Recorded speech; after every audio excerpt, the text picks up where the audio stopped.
الحمد لله رب العالمين والصلاة والسلام على نبينا وحبيبنا ومولانا محمد وعلى آله وصحبه ومن اتبعهم بإحسان إلى يوم الدين.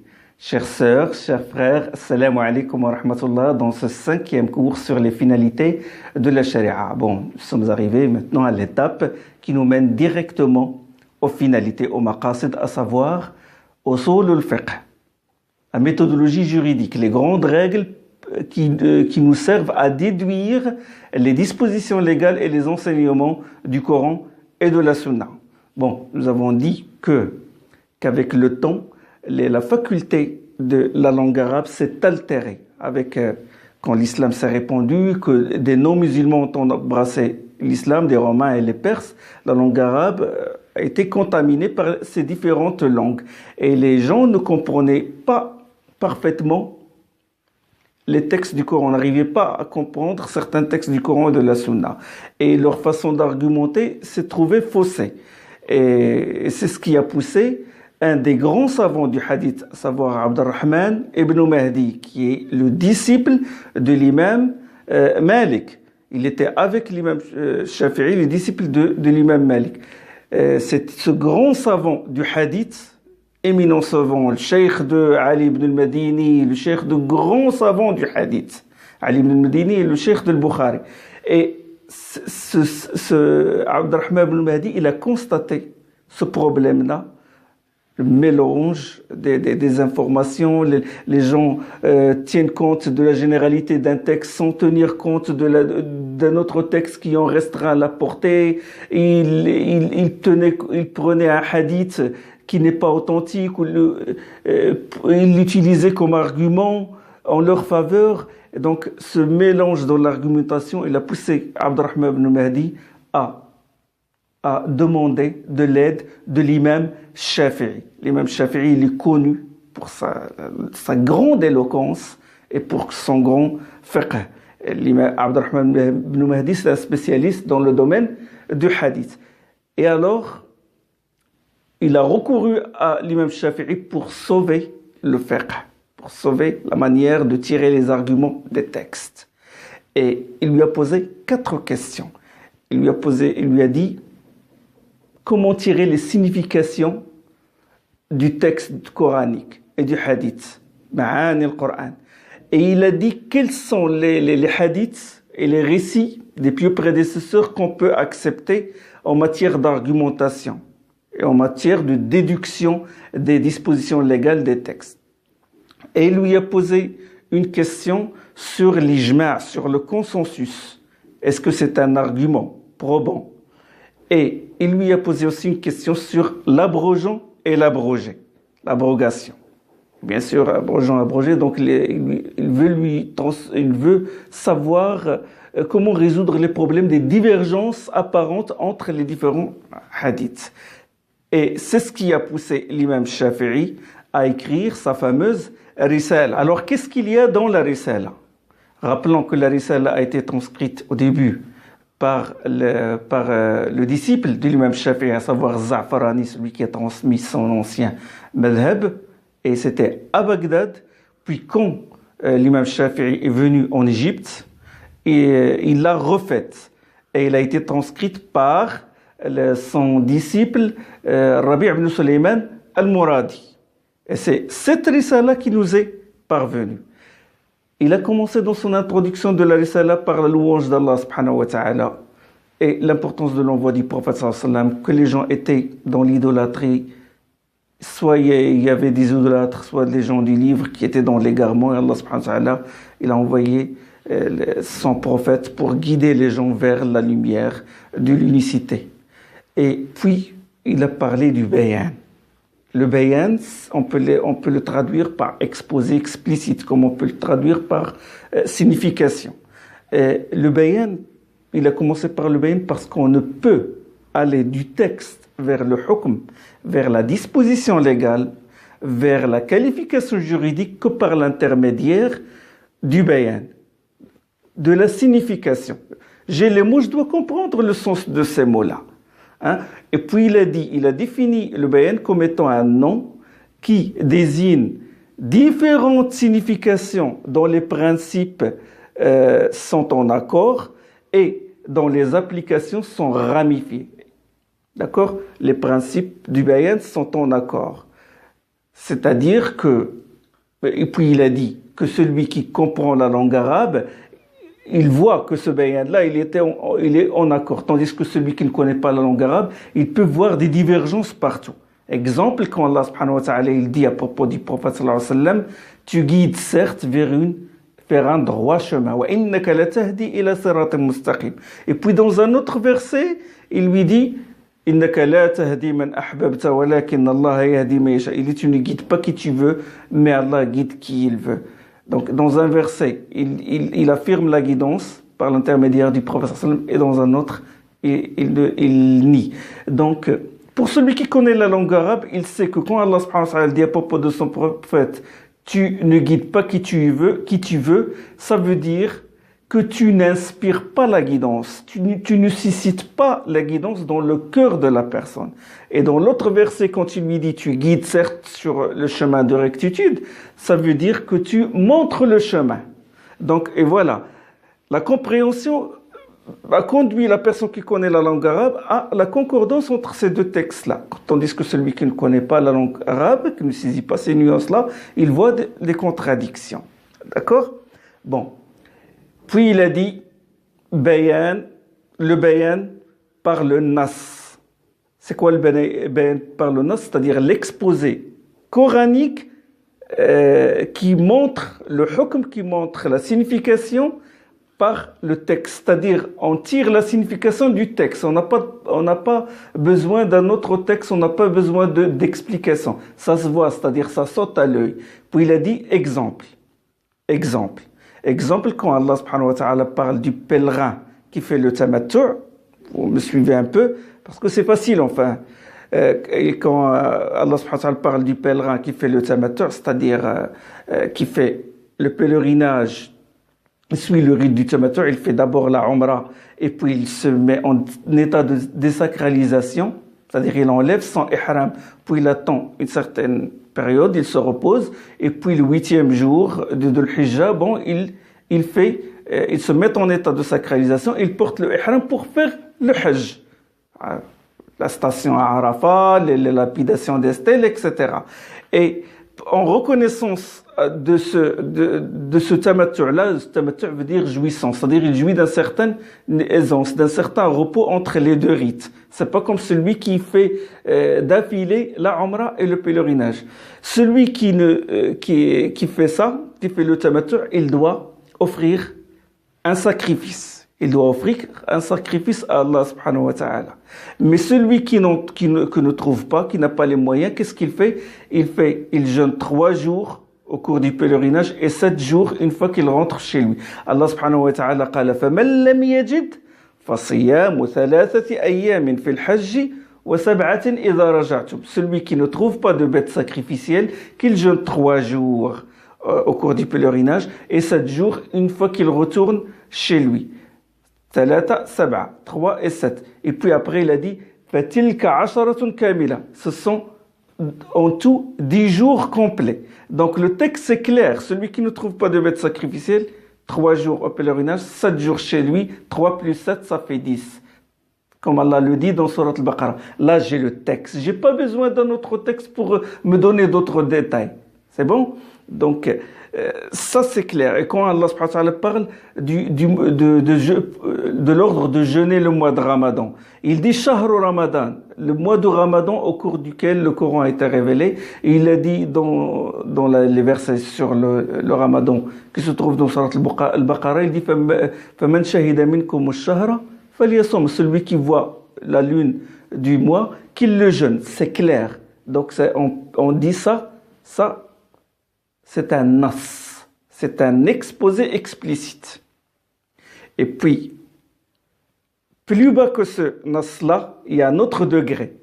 C'est là où Allah subhanahu wa ta'ala ordonne, montre le hukm, l'ordre ou l'obligation ou l'interdiction, mais le détail de ce hukm-là, c'est la sunna qui s'en charge. Exemple, quand Allah subhanahu wa ta'ala dit « Wa aqimus salata wa atuz zakat » accomplissez la prière et acquittez-vous de la zakat, de l'aumône. Mais où trouverai-je les détails de la prière, que la prière du Dhuhr c'est 4 rak'a, la prière du Asr c'est 4 rak'a, la prière du Maghrib c'est 3 rak'a. Où puis-je trouver ça? Je le trouve dans la Sunna. Donc, le hukm, il est bien explicite dans le texte, clair, que c'est obligatoire de prier, mais les détails, la description, comment faire le recours, comment faire le sujoud, l'adhan de la prière, etc., ça c'est la Sunna qui s'en charge. Alors, le premier degré qui est le texte explicite, le deuxième degré qui est le hukm explicite, la disposition légale explicite, mais les détails sont faits par la sunna. Et le troisième degré, c'est le troisième degré, c'est le texte qui comporte un côté clair et un côté qui est global ou qui offre différentes possibilités de compréhension. Exemple, Allah subhanahu wa ta'ala, il dit dans le Coran, Ya ayyuhalladhina amanu, idha qumtum ila as-salati farsilu wujuhakum wa aydiyakum ila al-marafiqi wamsahu bi ru'usikum wa arjulakum ila al-ka'bayn. Dans Surat al-Ma'idah, ô vous qui croyez, lorsque vous vous levez en vue de la prière, lavez vos visages et vos mains jusqu'au coude et passez les mains mouillées sur votre tête et lavez vos pieds. Donc, le texte, il est clair sur le lavage des pieds, le lavage du visage, etc. Mais il y a un côté qui offre différentes possibilités de compréhension. Lorsque vous vous levez, certains savants vont dire, vous vous levez en état d'impureté rituelle, c'est-à-dire que vous avez satisfait vos besoins et vous devez faire les ablutions. Certains savants ils vont dire, vous levez, c'est-à-dire vous êtes réveillé, vous levez du sommeil. Donc il dit, voilà, le sommeil, ça annule les ablutions. Et donc pour faire la prière, il faut faire les ablutions. Donc la sunna, elle explique ça. Quand quelqu'un satisfait ses besoins, il doit faire, il doit se nettoyer, puis laver, puis faire les ablutions. Lorsqu'il se réveille, il doit refaire ses ablutions. Et puis la sunna aussi, il détaille combien de fois il faut laver les membres ses membres, combien de fois. Et aussi la basmala avant les ablutions. Et le fait de laver les mains jusqu'au poignet, parce que le verset du Coran, il parle du lavage de la main jusqu'au coude. C'est-à-dire l'obligatoire, ce qui est obligatoire. Et la sunna nous a expliqué qu'il faut laver les mains, qu'il faut le faire 3 fois, etc. Donc c'est un bayan que se partagent le Coran et la sunna. D'accord? Ce verset, il parle des ablutions. Le wudu. Vous savez, il y a mon instinct qui se réveille chaque fois que je veux traduire un nom. J'avais toujours ce souci de rendre la vibration, de rendre le sens profond du terme arabe au terme en français, d'accord? Parce que pour passer du terme, il y a le pont, la traduction, et le traducteur, il veille à ce qu'il ne perd pas de la substance du mot quand il le conduit de la langue d'origine, la langue arabe, vers la langue d'arrivée qui est la langue française. Donc, pour rendre vraiment le sens, parce que j'ai l'impression de frustrer le lecteur. Quand, par exemple, je traduis un mot et que certains éléments de ce mot-là en langue arabe, ils ne se retrouvent pas en français. Le wudu, je le traduis par les ablutions. Ça, c'est une petite digression que j'ouvre. Je traduis par les ablutions, ça ne rend pas vraiment le sens. Parce que je le prive de son sens esthétique. Parce que le wudu vient du mot wada'a. Et wada'a veut dire beauté. On dit mra'atun wadi'a, une femme wadi'a, c'est une femme qui est belle. Et le prophète sallallahu alayhi wa sallam, notre prophète bien-aimé, n'a pas omis ce côté esthétique dans certains hadiths sur le wudu. Une fois, quand il était avec les compagnons, radiyallahu anhum, et ils lui ont posé la question suivante, il lui dit, envoyé d'Allah, comment reconnaîtras-tu les membres de ta communauté le jour de la résurrection?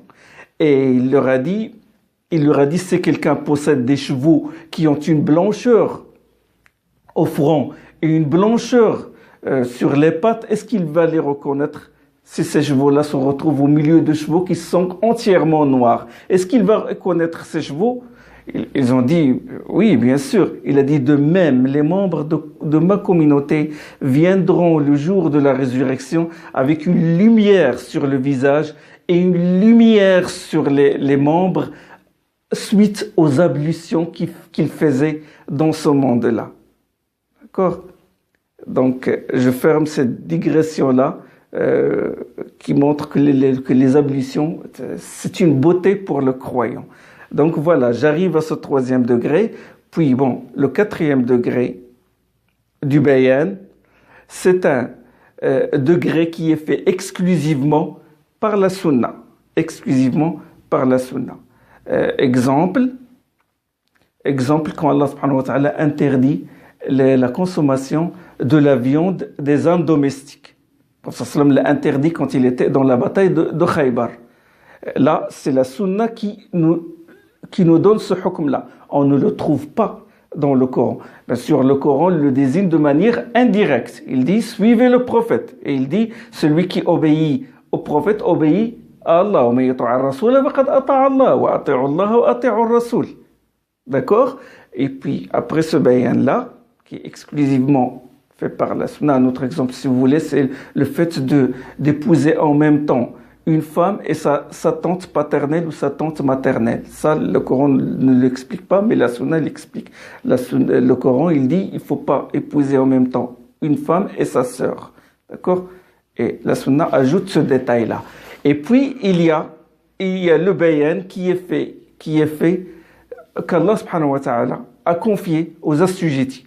Il leur a ordonné de faire un effort d'initiative personnelle pour le déduire. Il y a certains ahkam comme ça. Il faut faire l'ijtihad. L'exemple qu'a donné l'imam Shafi'i, c'est l'exemple de la Qibla. Quand on est devant la Kaaba, il n'y a pas de problème, on a la Kaaba devant soi, on peut s'orienter dans la prière. Mais une fois qu'on est loin, dans le pays où nous sommes, le Maroc, la France, etc., bon, comment faire pour nous orienter? Il faut faire l'ijtihad.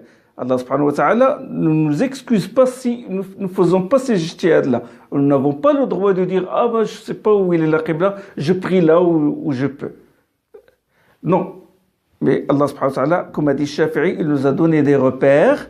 Il nous a donné des repères, les étoiles, les montagnes, etc., qui nous servent à nous orienter vers la Kaaba, vers la Qibla.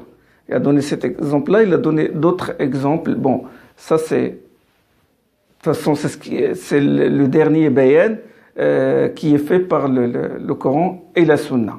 Alors, des degrés du bayan, il est passé aux caractéristiques du bayan, khasa'is al-bayan. Et puis il a dit, révélation ayant une portée générale, sans restriction. La khususa lah. C'est exclusivement général.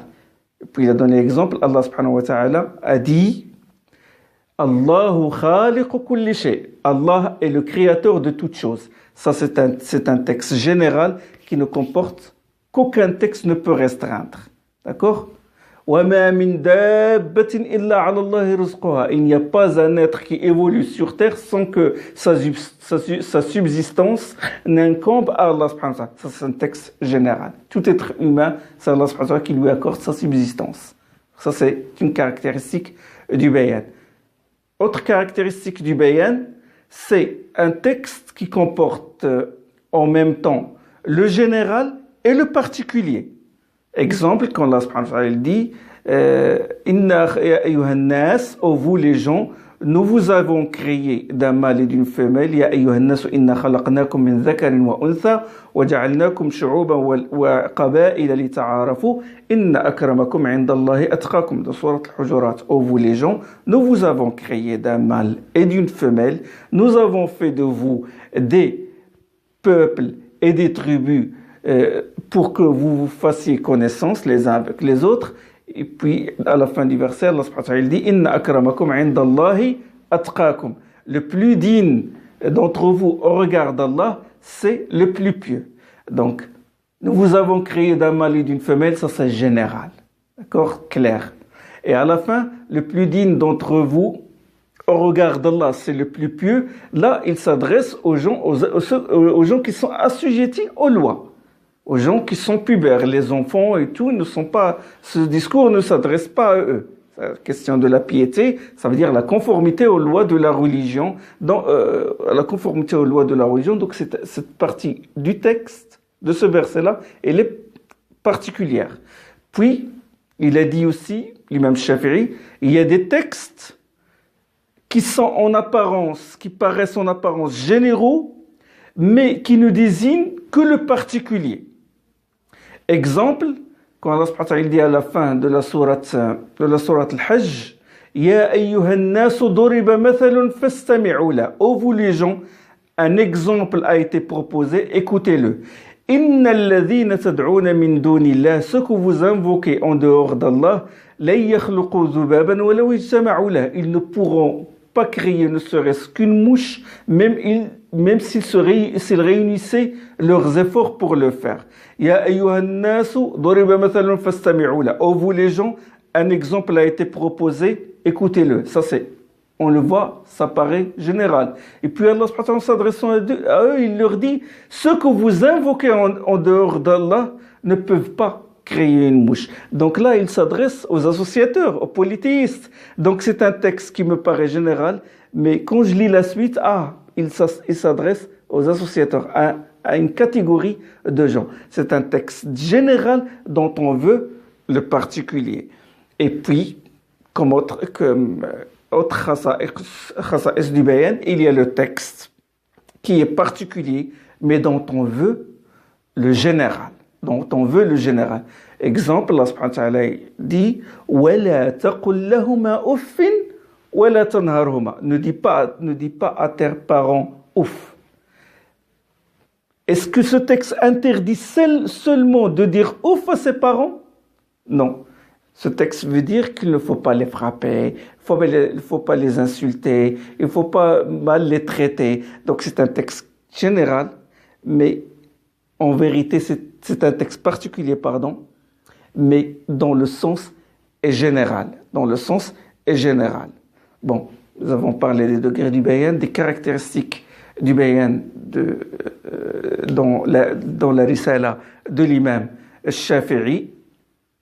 Inch'Allah, la prochaine fois, je vais parler de Nasikh wal Mansoukh, de l'abrogeant et de l'abrogé, et des autres thèmes de la risala. C'est très important, la risala.